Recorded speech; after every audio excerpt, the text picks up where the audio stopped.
Hey everybody, welcome to Tuesday Morning Quarterback. I'm Jeremy. And I'm Joe.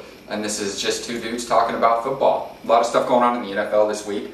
One of the most interesting stories to me was Tebow in Denver. It's Tebow time. You're a Denver fan. How do you feel about what's going on with Tebow there? Well, I'll tell you what, after watching so many 3-and-outs for the past 3 games, it can only get better, right? Yeah, I'm ready for something, some type of new lifeblood in our offense. Yeah. So, I mean, obviously this is what a lot of fans have been wanting. This is what the media tends to focus on in Denver because, well, when you're 1-4, there really isn't much to focus on. What do you think about him just jumping from first string to third string as far as the depth chart was listed?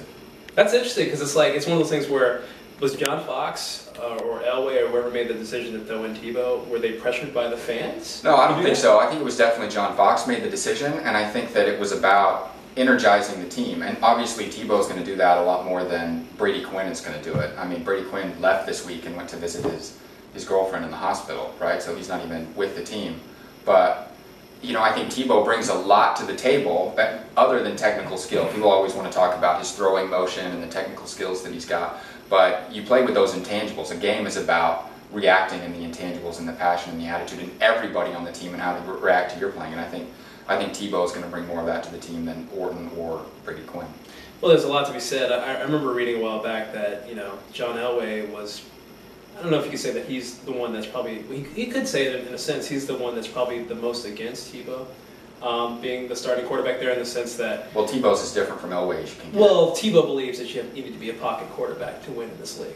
And you can, and when you look at the elite quarterbacks, Elway believes that. Right. And you know, and John Fox is interesting. When he first talked about what he wanted in his quarterback for the offense, he wanted a gamer. Right. So it's really interesting to see that. I mean, even last year when Tebow was thrown in to basically kind of, you know, recharge the offense, basically... It was kind of the same type of thing, right? You know, so I think Tebow's going to be good for the team. I think you probably win more games with him than without him. So I'm interested in see what happens moving forward. Another team having some quarterback issues is, and obviously not another pocket passer, is the Eagles and Michael Vick. I think the dream team's probably dead. What do you think? Well, Mike Vick said the dream team was dead. He certainly wants people to stop talking about it. Suddenly he doesn't want so much attention. No, and right? I think one thing everybody wants to shoot Vince Young too. I think Vince Young has once again endeared himself to another team. Yeah. That guy's got some problems, right? But is it Michael Vick's fault that they're losing? Well, I mean, yesterday throwing 4 interceptions. Throwing 4 interceptions, but he was getting hammered. He's trying to do too much. He's trying to win the game on his arm, but they're having some bad play calls from Andy Reid. What was that coming out at the second half and trying to kick an onside kick? What is that about? It's too early that's like desperation play. It's too early to be doing that. All the Saints. I don't know what Andy Reid's doing, but they went out and made some moves in the offseason, but they put together a team that's just not playing well together, and the offensive line is not doing what it needs to do to protect Vick. And if Vick is an awesome pocket passer, he's one of the most accurate passers in the league, but he's being forced to try and do things that he shouldn't be doing, and ultimately he's going to get injured, right? And he's not going to be able to play. Here's a question for you. How much do you think the fact that the Eagles not gelling together with this dream team could be attributed to the NFL lockout? Like, they didn't have enough time to actually... I don't buy that. It's not... Other teams went out and got players. Look at the Lions did it. They've got some new players. They've got both Fairley and Ndamukong Suh on their defensive line. These are draft. I mean, Fairley's draft, but I'm talking about like... Right, but he just still didn't get to go through training camp.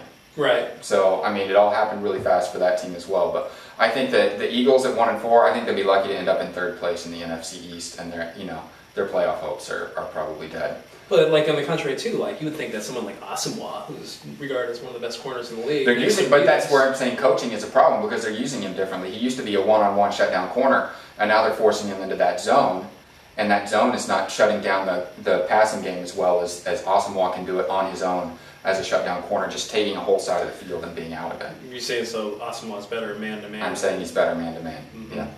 Speaking of some other teams with maybe some playoff hopes, what about the Bills and the Lions? Are we far enough into the season now for people to really say these teams are for real? I think like it's. I think I'm always careful this early in the season to start saying anything. But the way the Lions and the Bills have been playing, the way they've been putting up points, I mean those are teams that are you're gonna have to be on watch for those squads. Obviously I had some problems with Lions fans early on in the year, but. I'm going to say at this point now, I think the Lions will probably make the playoffs. They're not going to win that division, but I think they'll have a good enough record to be a wild card team. Obviously Green Bay I think is going to win that division. It'll be interesting to see the Lions and Green Bay play. But I think the Lions are definitely going to make the playoffs, and I think the Bills are for real too. I'm certainly a believer in Fitzpatrick. He's doing some awesome stuff now. It's pretty early in the season. Can they keep that up for 16 games? And then all the way into the playoffs, who knows? But I think that both those teams, I think you got to show some respect for. Well, two things. Like one, injuries. I mean, I always say this every year. It doesn't seem like injuries are becoming more and more prevalent in the NFL, but especially this year with the NFL lockout, it just seems like so many people are going down. So it remains to be seen if teams like the Bills and the Lions will keep this pace going until the end. The other thing is there's a team that I don't think anybody's talking about. I'm not going to jump on the bandwagon, but I mean, just watching the 49ers. I mean, they haven't. I mean, besides this last win this week, I mean, it was a very decisive win. They're going to win the West. They probably will. I mean, it's not really. It's not a huge. Right, the Seahawks, whatever. But Exactly. I think that they're definitely a playoff team, and they're going to be somebody that you got to show some respect for moving forward. So I think we want to wrap this up, but we just want to talk about what we want this show to be real quick, and that's something that's really interactive, a lot of fan-driven involvement. Taking submissions via the web for questions that you have for Joe and I, or just rants that you want to get off your chest about your own team. You can find us at Twitter and on Facebook. We both have our own accounts, and there's a Tuesday morning account on both Twitter and Facebook as well. So come find us, let us know what you think, and we'll be happy to know what you feel about the show. This has been Tuesday Morning Quarterback. See you next week.